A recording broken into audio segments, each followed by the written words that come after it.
चलो.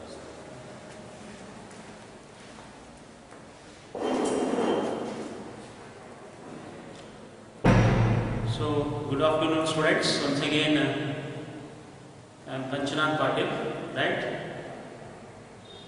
See, in the previous classes, we have completed very basic part of chemistry, that is a bridge course, right?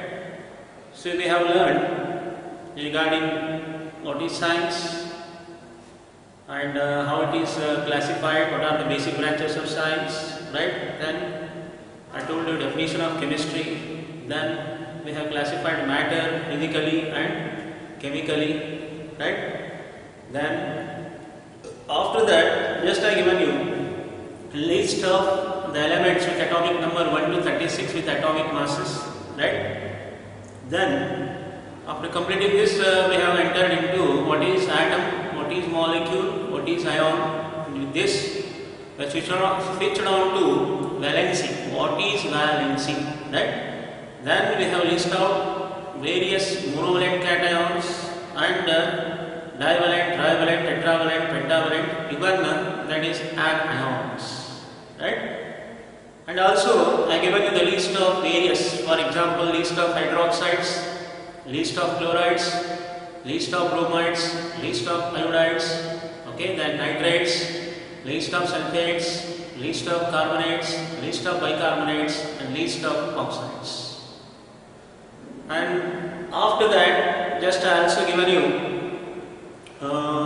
especially what is an acid, what is a base, and what is salt. I told you yesterday, acids are the substances which contain at least one replaceable hydrogen atom, right?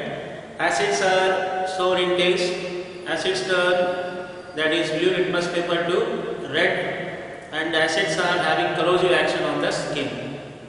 Like that, on the other hand, bases are the substances which contain at least one replaceable hydroxyl ion.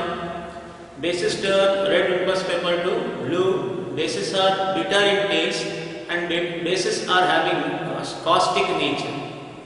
Okay, this is how I distinguished acids and bases.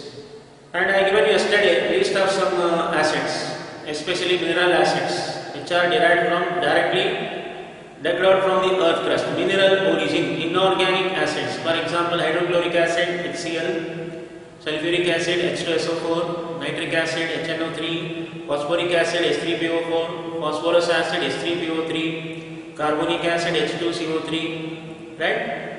Even also I given you organic acids which are derived from either plants or animal source, for example formic acid HCOOH, acetic acid CS3COOH, benzoic acid C6H5COOH, salicylic acid C6H4OHCOOH. Like this I given you the various list of even that is inorganic acids and organic acids. Okay. Then bases already I told you, sodium hydroxide, potassium hydroxide are strong bases. Ammonium hydroxide, calcium hydroxide, magnesium hydroxide are weak bases. Except sodium hydroxide and potassium hydroxide, all other hydroxide they are weak bases. Then salt. What is salt? Salt is a neutral product formed by the reaction between acid and base. Right? Like this, in the previous class we have completed even what are acids, what are bases, and what are salts. Even you also know what is atom, what is ion, what is molecule. Right? And the various list of that is valencies, primary valencies which are fixed. I am repeating, before starting our chapter, that is physical chemistry, okay, that is structure of atom. So once again I will appeal, request humbly of the parents, students, please make a revision of this valency. Be perfect with the valency because it is considered as ABCD of chemistry, without which you can't learn anything in chemistry. And also, not only this, especially Kannada medium students. ನೋಡಿ Kannada medium students ಏನು ಮಾಡಬೇಕು, 8th 9th 10th okay English medium books ಅನ್ನು ತಗೊಂಡು, okay, ಈ 15 days ಆದಮೇಲೆ class start ಆಗ್ಬೋದು. ಅದರ ಸಲುವಾಗಿ ನೀವು ಮನೆಯಲ್ಲಿ along with this basic you have to study 8th 9th 10th ನೋಡಿ ನೀವು ಕನ್ನಡದಲ್ಲಿ ಟರ್ಮ್ಸ್ ಗೊತ್ತಿರುತ್ತೆ, ಅದನ್ನೇ ನೀವು ಇಂಗ್ಲೀಷಲ್ಲಿ ಓದ್ಬೋದು ಕಲೀರಿ. Please make use of this golden time to make your basics strong, right? Even English medium also go through 8th, 9th and 10th book. Please, it's a very essential. And for all competitive examinations, whether it is NEET or any bank exams or any competitive exams, okay, high school syllabus is basic. That is 8th, 9th, 10th, science and maths. Okay, so please make revision of that, and without wasting the time, right now just I will switch on to your PUC first year. PUC first year science, that is subject chemistry, the prescribed syllabus. Okay, just I will give you idea about that, and then we'll start with the chapter. For PUC first year, totally you will have 14 to 15 chapters, which I will tell you what are those, right? The whole chemistry is divided into 3 groups, that is inorganic chemistry, organic chemistry and physical chemistry, right? Just I will write the what are the chapters. First, in the inorganic chemistry, you should study, see, inorganic chemistry, inorganic part. In inorganic chemistry, in the prescribed syllabus, right? See, you know that according to Board model, the question paper is for, that is 70, right? And you have 30 marks practicals. 70 marks theory paper, 30 marks that is practical paper or practical examination. 70 marks theory paper you have to complete in 3 hours 15 minutes, and rest practicals, that is 30 marks practicals, you have to complete in 2 hours. Okay, for practicals you have one titration and one inorganic qualitative analysis, each carries 10 marks, right? After that, certified practical journal 6 marks and 4 marks for viva. Like this, 10 marks you have to perform, 6 marks for journals, 4 marks for viva was, right? Like this, 30 marks should be completed in 2 hours, that is practical part. Then 70 marks theory paper, okay, you have to complete in 3 hours 15 minutes, you have a sufficient time, that only. That's why what are those chapters you study in inorganic chemistry? Basically, periodicity of elements.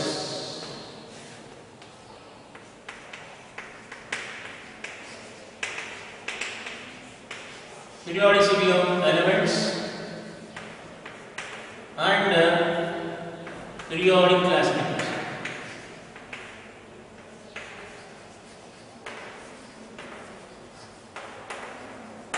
Okay, this is studying inorganic chemistry. Then redox reactions. Redox reactions. Okay. Then S block elements. S block elements. S block elements. Then P block elements. And P block elements. Some P block elements. Okay. Then hydrogen, a small chapter. Hydrogen and its compounds. This comes under inorganic chemistry. Okay, 5 chapters you will study. What are those? Periodicity of elements and periodic classification, that is modern periodic table. Redox reactions. Okay, then S block elements, P block elements, and hydrogen. Even very important chapter, that is chemical bonding. Chemical bonding. This also comes under inorganic chemistry. Okay. Right. Then in physical chemistry, what chapters you study? I am repeating. In physical chemistry, you study some basic concepts in chemistry. It's the very first chapter of physical chemistry. Some basic concepts in chemistry. Then after this, structure of atom. Structure of atom. Okay, that's really what we are going to start today. Then third, after structure of atom, thermodynamics. Thermodynamics or chemical energetics. Okay, then equilibrium. Okay, equilibrium. That is ionic equilibrium as well as physical equilibrium. First physical equilibrium, then ionic equilibrium. Then states of matter, that is gaseous state and liquid state, we will study. This comes under purely physical chemistry. See some basic concepts in chemistry: structure of atom, thermodynamics, equilibrium, that is physical and ionic equilibrium, states of matter, especially gaseous state and liquid state. Next day I will study solid state. Okay, like this, physical chemistry we will study these 5 chapters. Okay, then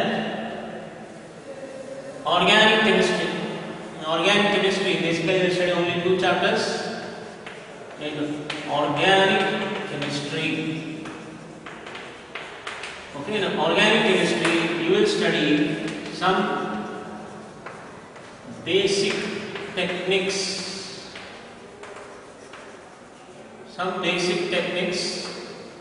and principles. Some basic techniques and principles in organic chemistry. Here it's a very big chapter. You will study here 3 parts. First part regarding classification and nomenclature. Then mechanism, in that we have electromechanical part, mixomechanical part. Okay. After mechanism, we will also study detection and estimation of errors. These 3 parts comes under only one main heading: some basic techniques and principles in organic chemistry, along with the purification techniques also. Okay, right. And secondly, hydrocarbons. In hydrocarbons, once again you will study 3 to 4 bits. What are those? Alkanes, alkenes, alkynes, and aromatic hydrocarbons. Right? Like this in organic chemistry, and one general applied at one small chapter, that is environmental chemistry.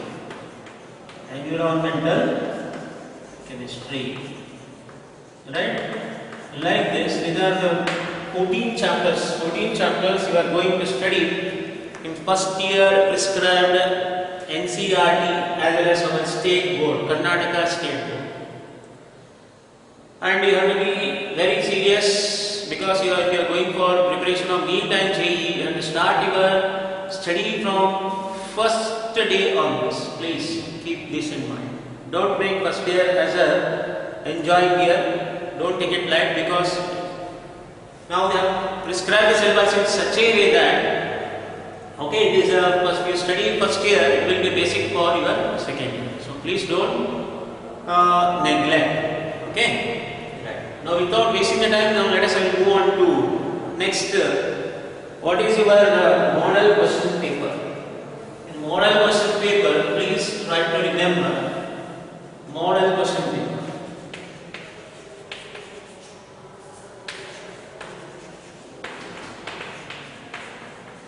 Chemistry model question paper for 70 marks.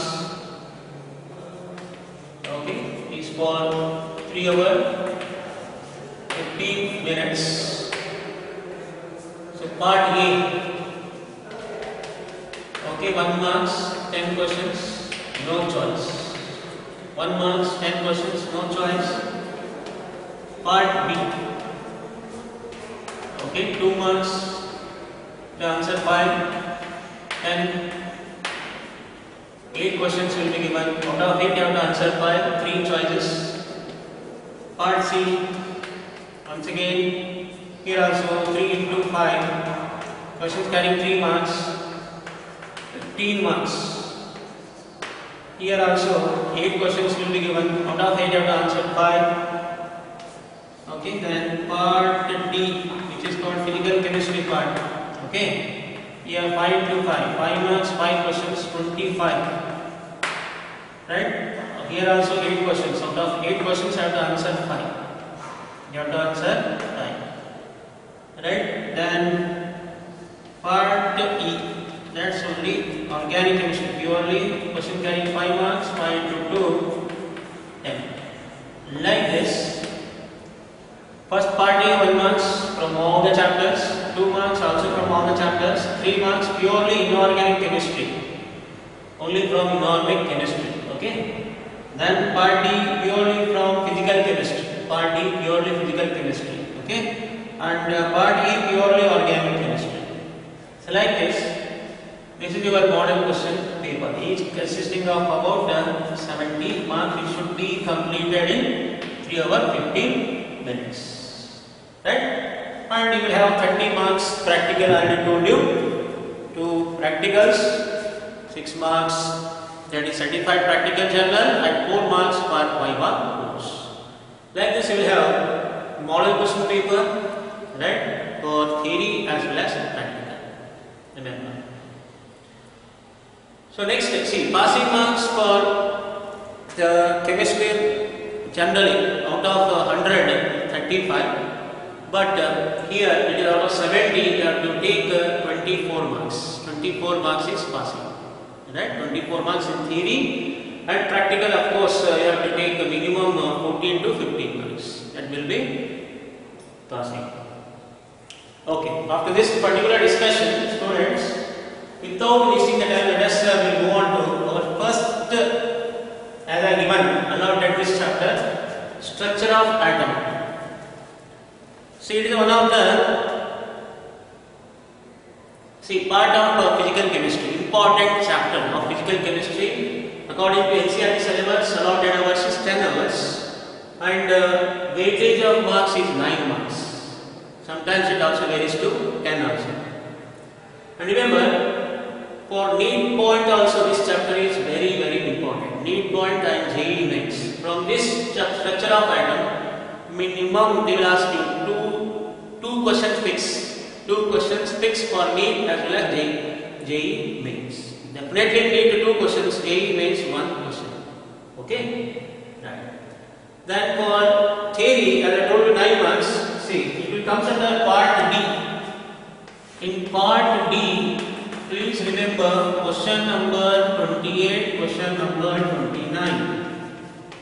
Each carries 5 marks. This 5 marks may be AB. Question carrying 3 to 3.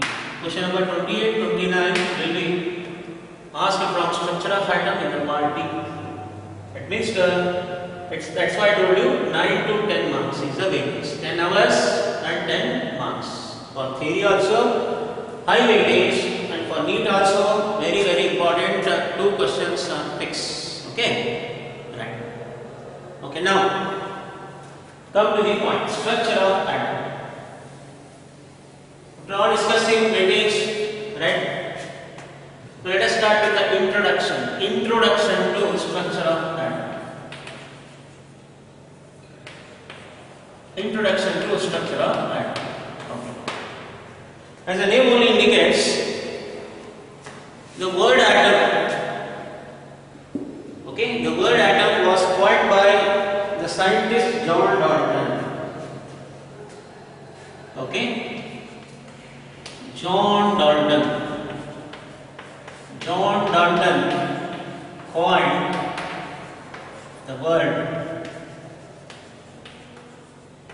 atom. Actually, atom is derived from the Greek word atomos. It is derived from the Greek word atomos, means to uncut. Atomos means to uncut, which cannot be further divisible. Right? That means in the year 1808, is the 18th century, the research was not so well developed. Research was not so well developed. Okay? As research was not so well developed, right? He has told that what is atom? Atom means it is derived from the Greek word. Atom means uncut, which cannot be further divisible into simpler units. So according to John Dalton, according to his Dalton's atomic theory, which was given in the year 1808, according to this theory, atom is the smallest indivisible particle of a matter, or smallest indivisible particle of an element, which cannot be further divisible, according to him. And also he has given Dalton's atomic theory. The Dalton's atomic theory is based upon the following postulates. What are those? See, Dalton's atomic theory. In this Dalton's atomic theory, which was given in the year 1808, it is based on following postulates. What are the postulates? What are the postulates on which this Dalton's atomic theory depends? First one, all the matter is made up of,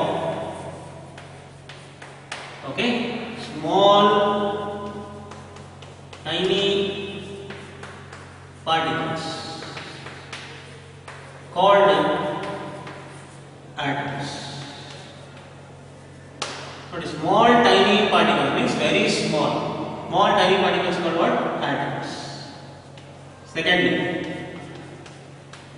atoms are indivisible. Atoms are indivisible. Atoms are indivisible. Then third, atoms can neither be created nor be destroyed. Okay? Then fourth, atom of one element cannot be converted to atom of another element. Okay? Like this, first four postulates, what are those? All the matter is made up of very small tiny particles called atoms.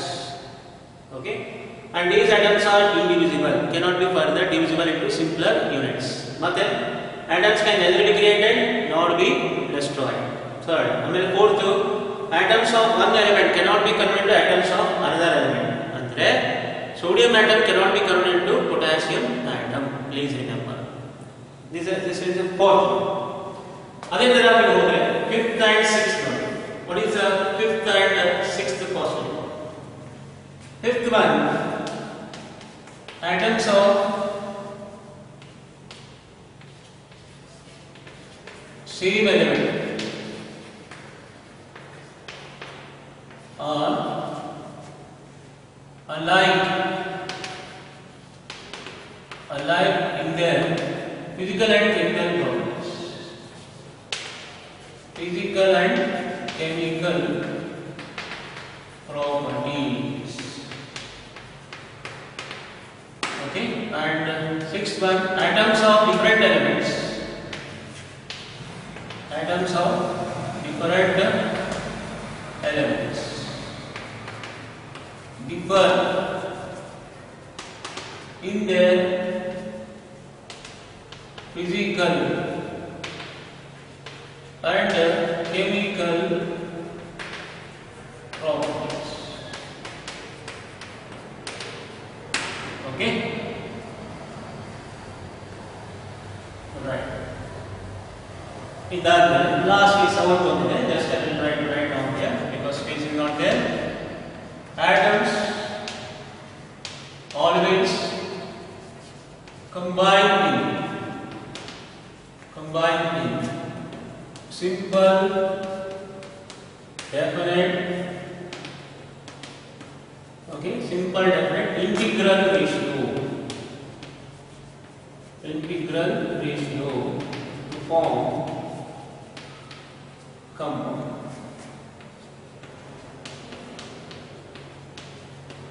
These are the 7 postulates on which Dalton's atomic theory depends.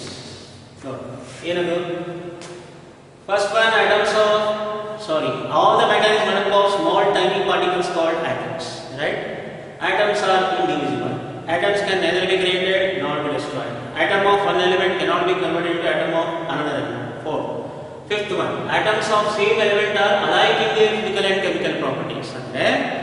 Atoms same element idre definitely same physical and chemical properties ಏನಂತಾರೆ ತೋರಿಸ್ತದೆ, they will show. Okay, atoms of different elements, if they are made up of different elements, definitely they will show different physical and chemical properties.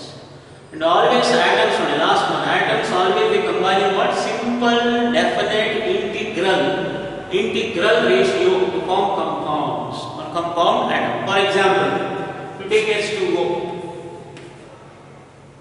In a H2O, we tell definitely there are 2 hydrogen atoms and 1 oxygen atom. The integral ratio means it is 2:1, like that. Notice, anupata and Kannadalli. Okay, Sarananupata. Always they are combined simple, definite, integral ratio to form compounds. Right? Okay. But the theory fails to explain about any stability of atom. That's why it was discarded. But later, the discovery of electrons, protons and neutrons by using discharge tube experiment in the year 1898. J.J. Thomson has discovered electrons. Okay, in the year 1898 or something. In books they are given different that is years, but don't worry about that. In the year 1898, J.J. Thomson using discharge tube experiment, particularly it is called cathode ray experiment, he has discovered electrons. So this discovery has given rise to development of atomic structure. Other scientists they try to think, oh, there could be some other atom which is responsible also for the mass of atom. What is that? That is another one. That's what Goldstein in the year 1900 he has noticed protons. It is protons.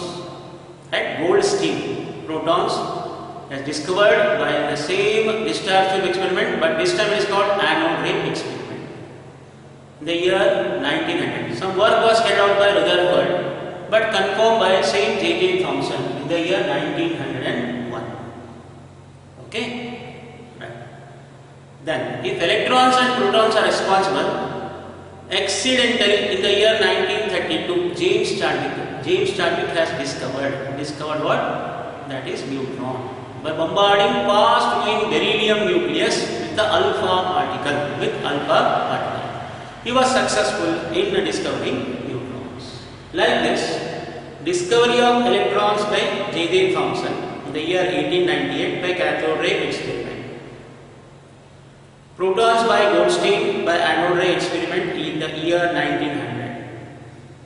And neutrons by James Chadwick in the year 1932 has disproved Dalton's atomic theory. And further, according to these discoveries, atom is further divisible into still more fundamental particles. Now, what are the fundamental particles of atom? They are electrons, protons and neutrons, students. Okay, that's why now the modern definition I told already in the basic class, what it is? It is the smallest particle of an element or a matter which can take part in chemical reaction, because atom is further divisible into electrons, protons and neutrons. See, what we are studying is very basic. There are only 3 fundamental particles we are saying, but when you go to nuclear chemistry, see about 64 fundamental particles, anti-neutrino particles are present in an atom. Out of that, just we are only basically studying electrons, protons and neutrons. Right? Okay. So that's about first introductory part regarding the development of structure of atom. So now just I will give you history and the experiment how electrons are discovered and protons are discovered by using this discharge tube experiment. Okay, let us move on to the next discovery of electrons using discharge tube experiment. Right. So just I will write it down. Now we will study discovery of electrons. Okay, discovery of, that is electrons. Then the meanwhile discovery of protons. Discovery of electrons and protons by discharge tube experiment. So now you are observing the above. This is a discharge tube. It is a glass tube having one side that is open at the top end. It is connected by one side that is called negatively charged electrode called cathode, and positively charged another side is called anode. Okay. Right. When you pass some high voltage, you know that gases, they behave as good conductors of heat and electricity. Okay. Good conductors of heat and electricity. Using this character, when gases are passed and when they are good conductors of heat and electricity, what? At low pressure. That's important. At low pressure. So gases are compressed to 0.001 atmospheric pressure. Under this pressure, they act as good conductors of heat and electricity. Okay, and when they are passed from the vacuum pump and high voltage is struck, what was seen? Some of the rays. Okay, they are moving from cathode end towards the anode end.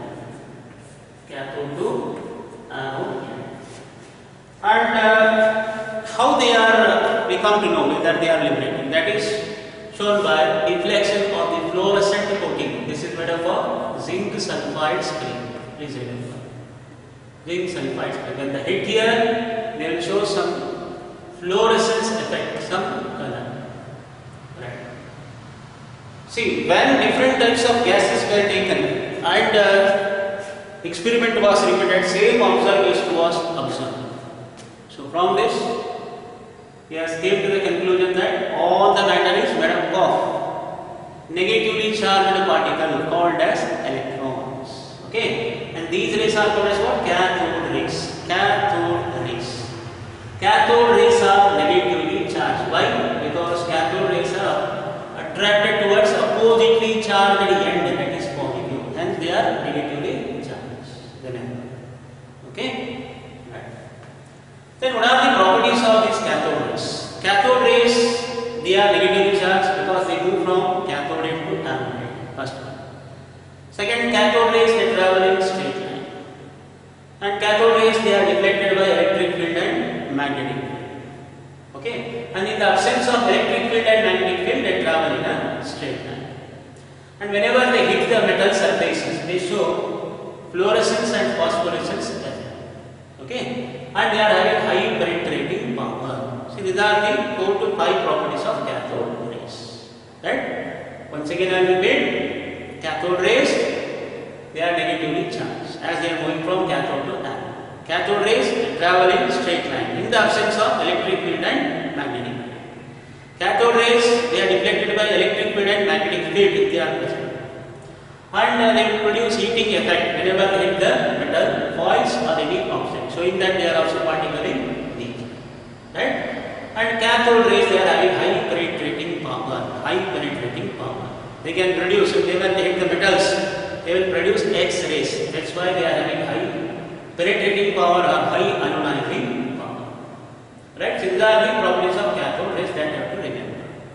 And remember here, the charge by mass ratio of these cathode rays does not depend on.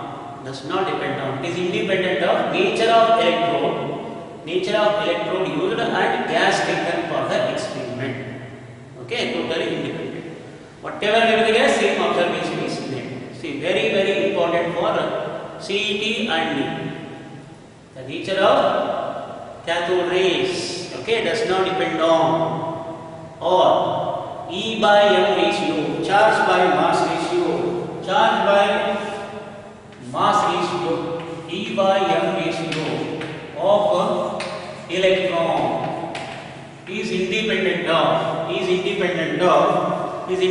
of nature of electrode and nature of the gas used for the experiment. Okay. Then question arises. So what is the charge of electron? Charge of electron is negative. It is negatively charged. And this was experimentally confirmed by Millikan oil drop method. Okay, Millikan oil drop method. By the Millikan oil drop experiment.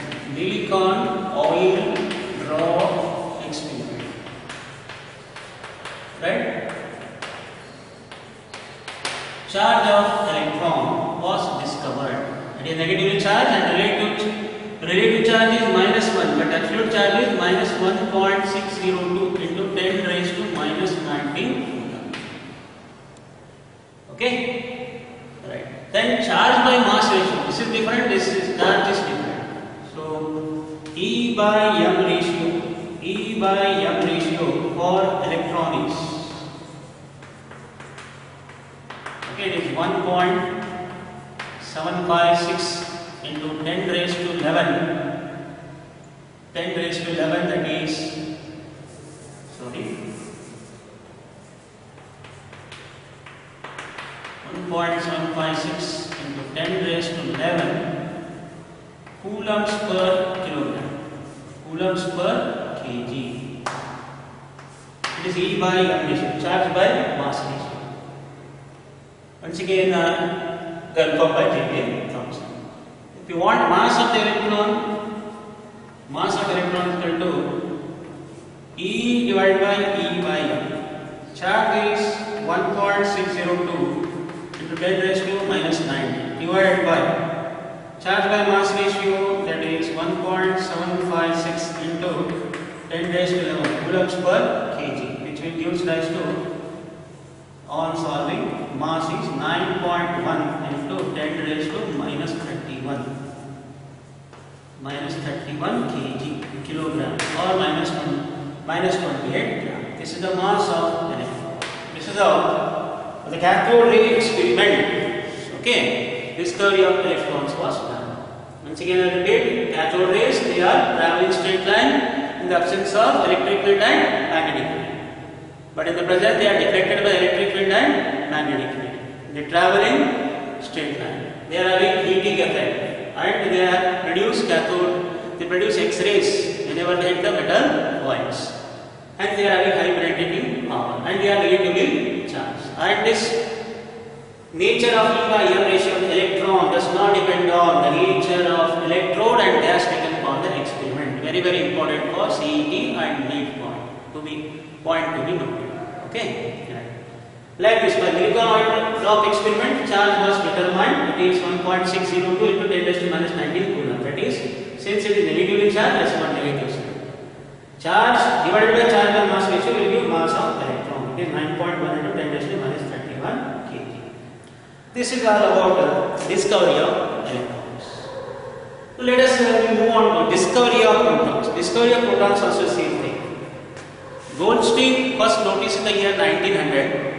Rutherford worked out, but later, same J.J. Thomson in the year 1901 or 2, they have just changed. See, he has taken perforated cathode. That's what you are observing here. This is called perforated cathode. Andre pores idde unte. And same electric arc was struck, same observation was made. These are the cathode rays going towards anode end.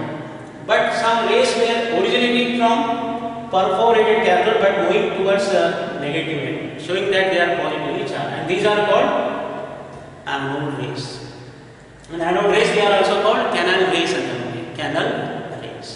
Okay. Like this, anode rays were discovered by anode ray experiment only by changing what that is perforated cathode. That's why this diagram I have given here, right? Okay. ನೋಡಿ ಮೇಲಿಂದ cathode race ಈ ಕಡೆ ಹೋಗ್ತದೆ, but second observation ಏನಿತ್ತು ಈ ಕಡೆನೂ race ಹೋಗ್ತಾ ಇದ್ವಿ. ಬಟ್ ದೀಸ್ ರೇಸ್ ಎಲ್ಲಿಂದ ಒರಿಜಿನೇಟ್ ಆಗ್ತಾ ಇದ್ವು? ಪರ್ಫೋರೇಟ್ ಕ್ಯಾಥೋಡ್ ಇಂದ ಒರಿಜಿನೇಟ್ ಆಗ್ತಾ ಇದ್ವು. ಪರ್ಫೋರೇಟೆಡ್ ಅಂದ್ರೆ ಒಂದು ಸ್ಮಾಲ್ ಪೋರ್ಸ್ ಹೋಲ್ಸ್ ಇವೆ, right? But they are going towards negative, okay, they are positively charged, which are called anode rays, are also called canal rays. But here in difference is that when different gases were taken, the observation was not same. That's why E by M ratio for proton or this anode rays, okay, does not depend on, it depends on the nature of gas and electrode taken for the experiment. Nature of the gas and electrode taken for the experiment. Point to be noted. Instead of hydrogen, if you take next other gases, the same observation not made. That's why it is integral multiple of hydrogen gas. Here, first he has taken hydrogen only. Okay. Here it does not depend on nature of gas, but here it depends upon nature of gas. That's why anode rays E by M ratio, they are integral multiple of hydrogen gas. Here not so. It is independent. Very, very important part, especially in the first part. Then what are the properties of anode rays? Anode rays, they also travel in straight line. They are also deflected by electric field and magnetic field. They show fluorescence and phosphorescence. Okay? But they should not produce cathode rays because they are low penetrating power. They are having less penetrating power than cathode rays. This is the only difference. They are positively charged and they are having less penetrating power or ionizing power. Okay, that's the main difference between cathode rays and anode rays. Cathode rays are negatively charged, whereas anode rays are positively charged, as they are moving towards negatively charged end cathode. Anode rays also travel in straight line. Anode rays are also deflected by electric field and magnetic field. Anode rays are also particle in their nature. Whenever we keep any object before them, they will show. Definitely they will rotate the mica wheel or any object, showing that they are particle in the nature. Okay, that's why common properties have to remember 2 to 3. In theory they will ask for 2 marks. Properties of cathode rays, properties of anode rays. Then charge by oil, that is once again silicon oil drop method. Okay, positively charged, but relative absolute charge is 1.602 into 10 raised to minus 19. Okay, for what? Proton. Then saying that is E by M ratio is 9.54 into 10 raised to 7 coulombs per joule. Okay, charge by mass ratio. The mass of the proton is E divided by E by M. That is nothing but 1.602 into 10 raised to minus 19 coulomb divided by, that is positive, E by M ratio 9.54 into 10 raised to 7. It comes out to be 1.672 into 10 raised to minus 27 kg kilograms. Like this, electrons and protons were discovered. Electrons by the cathode rays, protons by the anode rays. So these values have to remember, very, very important. That's why I am giving you the star mark here. This is for proton and that is for electron. Relative charge -1 for electron, +1 for proton. But absolute charge 1.602 into 10 raised to minus 19. If it is electron negative, proton it is positive. E by M ratio you have to remember for CET purpose. Okay, that is for electron 1.756 into 10 raised to 11 coulombs per kg SI unit it is. Okay, whereas for proton it is 9.54 into 10 raised to 7, that is coulombs per kg. Please try to remember this. When you take the ratio of charge divided by charge by mass ratio, you get mass. Mass of the electron 9.1 into 10 raised to minus 31 kg, whereas mass of the proton 1.672 into 10 raised to minus 27 kg. So this is how the first introductory part is very boring actually, but you have to understand history this much only, more than enough. Here they won't ask you anything This theory just properties of cathode rays and anode rays, okay students. Then these are all for purely CET purpose. Okay, Karnataka CET and NEET purpose, you have to remember these values. Right. So that's about in this today's class. What we have learned: introduction, Dalton's atomic theory. Just I will wind it up. According to Dalton's atomic theory, all matter is made up of small tiny particles called atoms. All the matter is made up of small tiny particles called atoms. Okay, atoms are indivisible. Atoms can neither be created nor be destroyed. Atom of one element cannot be converted to atom of another element. Fourth one. Fifth, atoms of same element are alike in their physical and chemical properties. 6. Atoms of different elements differ in their physical and chemical properties. 7. Atoms always combine in simple definite integral ratio to form compound atoms. Okay. Then discovery of electrons, protons and neutrons. Electrons by J.J. Thomson by cathode ray experiment, and protons by Goldstein, you have to tell. Work was covered by Rutherford and even which can be confirmed by J.J. Thomson. Okay, by anode ray experiment. And I told you already, neutrons were discovered by accidentally by whom? That is by James Chadwick in the year 1932 by bombardment of what? Beryllium nucleus with the helium atom. Okay, so today we'll stop here. Next class I will give you something regarding discovery of neutrons, that reaction, and then we'll go for characteristics of fundamental particles of an element. Okay, now actually the structure of atom, how it develops, very interesting. We will go on developing it. Okay, so today's class just we will wind it out and we'll continue in the next class.